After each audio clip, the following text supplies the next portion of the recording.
Welcome to another episode of the Exiled Prince. It's been a little bit since we uploaded, but we are back. I am going to stop naming these Ketchup Part X, Ketchup, because I'm doing many more parts than I thought. I foolishly and naively thought I would do a two-part Ketchup, and then I realized that it made much more sense to split it into smaller chunks. So I'll start putting real titles on these videos at time of recording. I don't know what the title of this will be, so you know and I don't. But here we are. So this is the interior of the little bar that we've built in our base. You can see, looks like Biff and I don't know who that is in the orange jacket in the back, but they're chilling. And then in the front we have, oh man, it's been so long. I don't know who's dressed as what. I know this is Fick here in the black jacket because he's a little gremlin man, but this guy on the right could be literally anyone. It might be Fog. I don't know. It doesn't matter. You don't know the names of these characters anyway. We've got a very cute little interior here. You can see it's the kind of gross hive building walls and floors, and we're using, I believe it's a mod that's allowing us to build these tables that are cluttered and look used. It's really fun. I like it. Honestly, in terms of the interior kind of fluff things you can build, having the cluttered tables does so much for making the interiors look normal.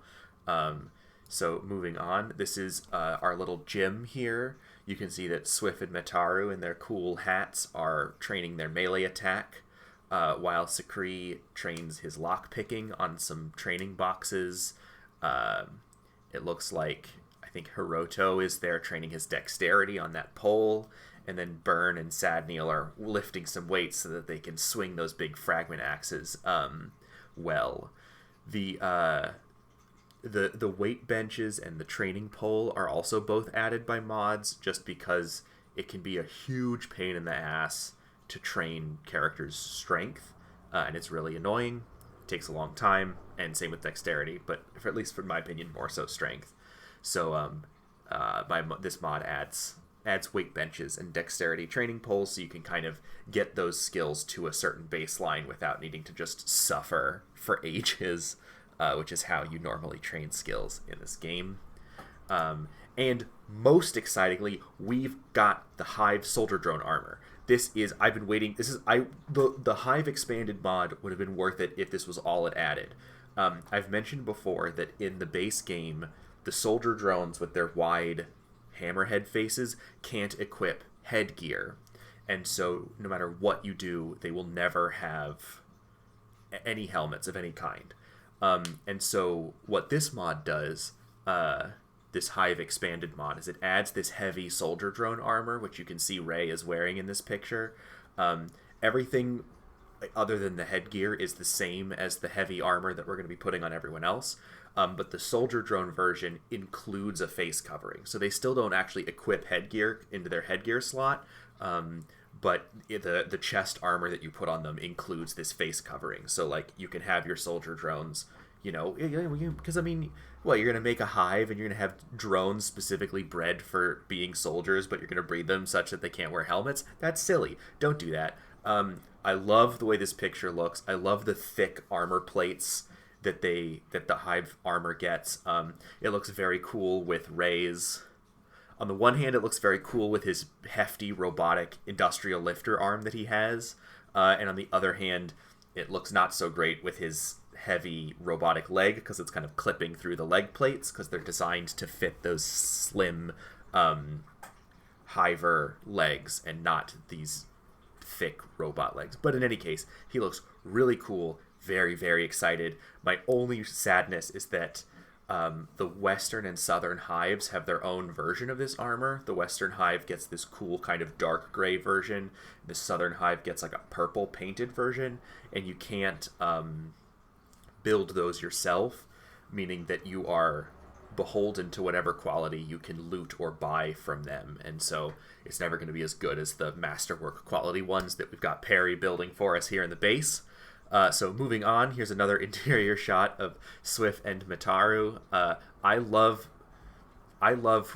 when you don't have high level armor for characters, because you'll see, especially in this group, everyone's going to kind of end up in the same looking heavy armor, which is kind of fun. It's kind of a fun, like, Hive look of we're all wearing this uniform, but it's also fun when everyone's ragtag, and these guys don't even have undershirts on. They just have their leather armor and their cool hats. I don't know. I think it's fun. I like when I have an excuse to put not as good armor on my guys and make them look fun.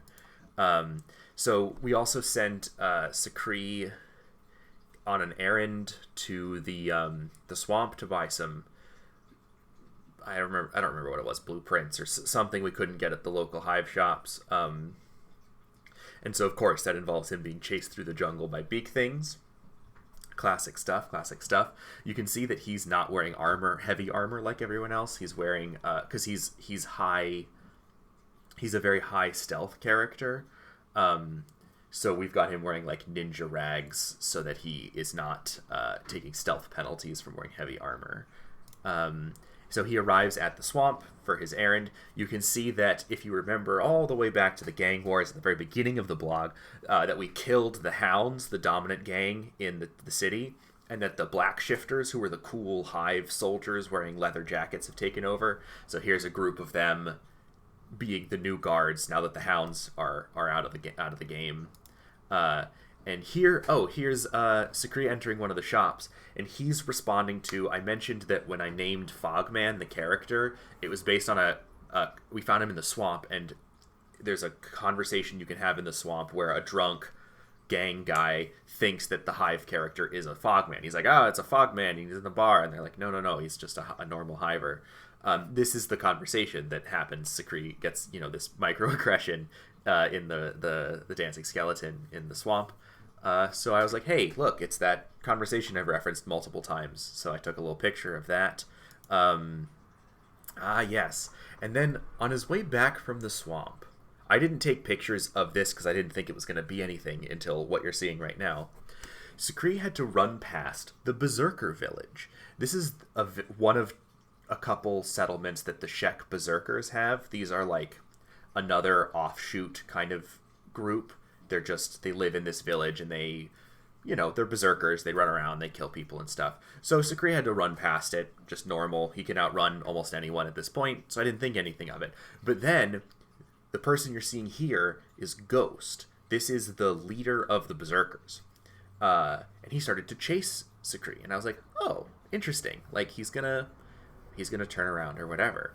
But, lo and behold, a patrol from the Shek Kingdom shows up.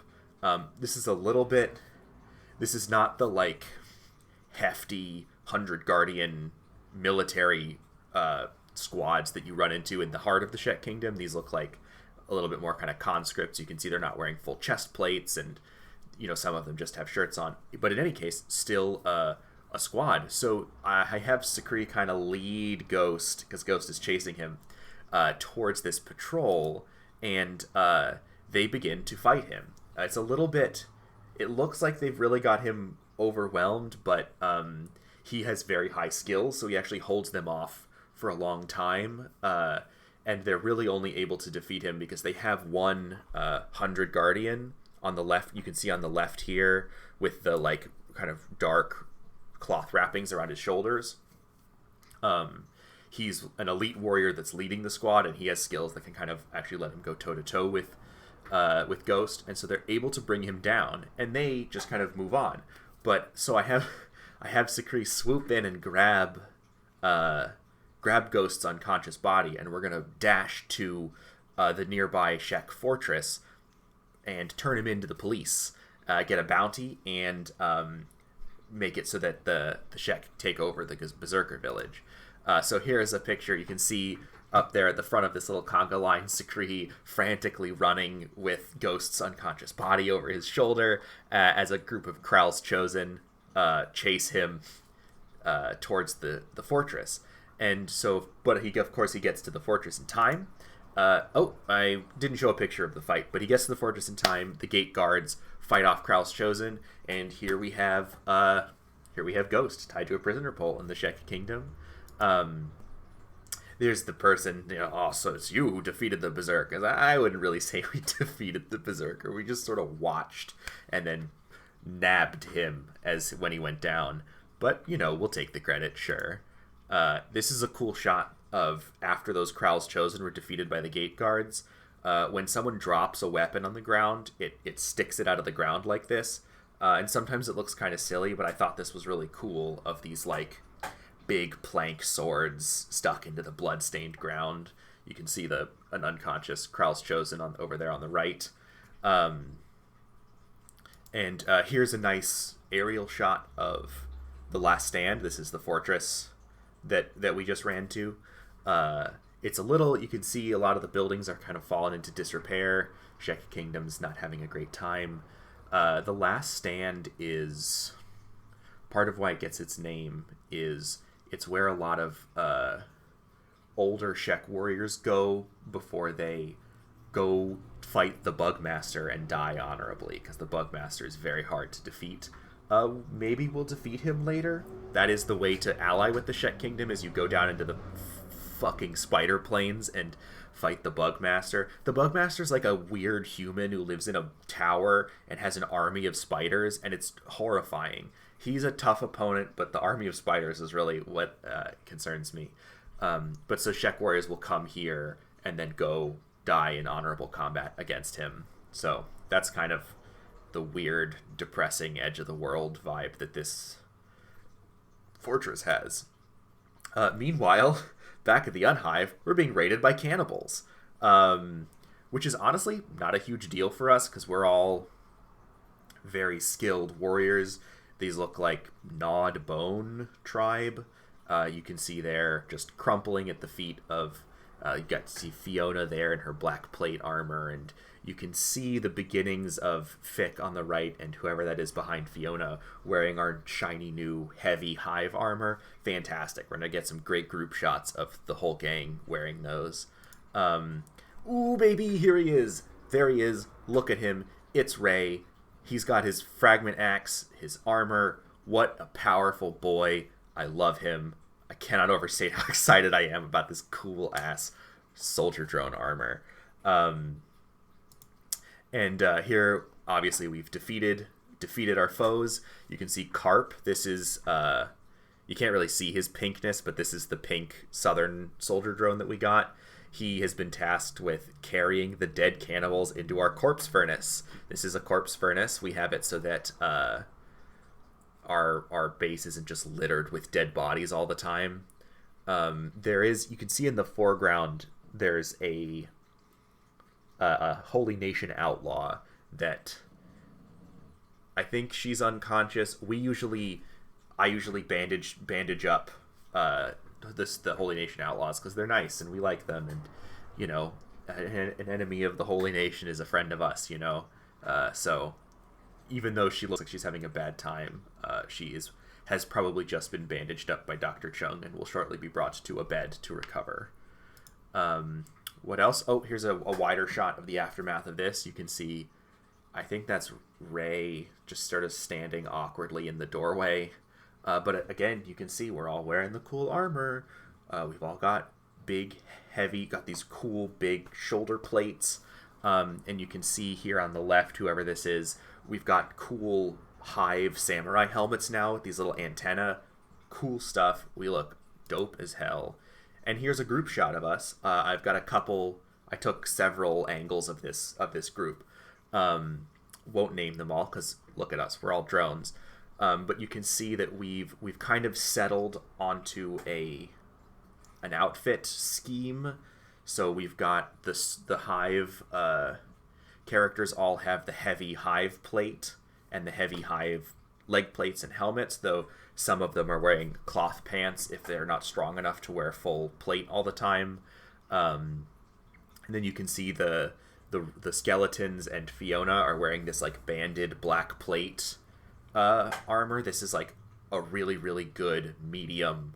It's the best and or my favorite of the medium armor things. So if we wanted to make, the only really way to improve this armor would be if we wanted to laden them down with like samurai armor or crab armor, which maybe we'll get someday. Love to meet the crab people. And then our crossbow people have either ninja rags or leather jackets, because those give crossbow bonuses, and then either the flat, those like metal hats, or the leather kind of Indiana Jones hats, because those also give bonuses to perception, which helps them hit with crossbows. And then in the back we've got our pack beasts. In descending size, we have Ever Given, Ever... Who's next? Is Ever Given, I think, Ever Laurel, and then Ever... I don't remember if Ever Balmy was next. I don't remember what... And we're going to get a fourth one soon. I'm naming them all, as I said, after Evergreen container ships. Here's another angle. Just going to rotate this a little bit better, get a better shot at Dr. Chung and Perry and stuff on the right. Here's a nice back shot. You can see Little towering over people with his long neck. And you can see Burn up here in the front towering over people with his huge fragment axe. I love making characters really tall in this game. I think it's really fun. Here's another one. Just cool little dramatic group shots. One more. I have no real benefit to this one. And here we go. We are embarking on our journey. We are heading north. We are going to head up to the Leviathan coast, which is the top left of the map, the most northwest part of the map. And we're going to build us a little base and use that as a jumping off point to conquer the Cannibal Plains and let the people of Dead Cat reclaim their homes. And just as important, we're going to pass through the Foglands on our way up there and stop at the city of Mongrel, where we will be picking up a few very, very exciting new faces. So, don't forget to, I guess, I was going to say like and subscribe as a joke, but like you can't actually do those things. You can hit the little bell to get, don't do that. So yeah, thanks for watching till the end if you did, and I'll catch you next time.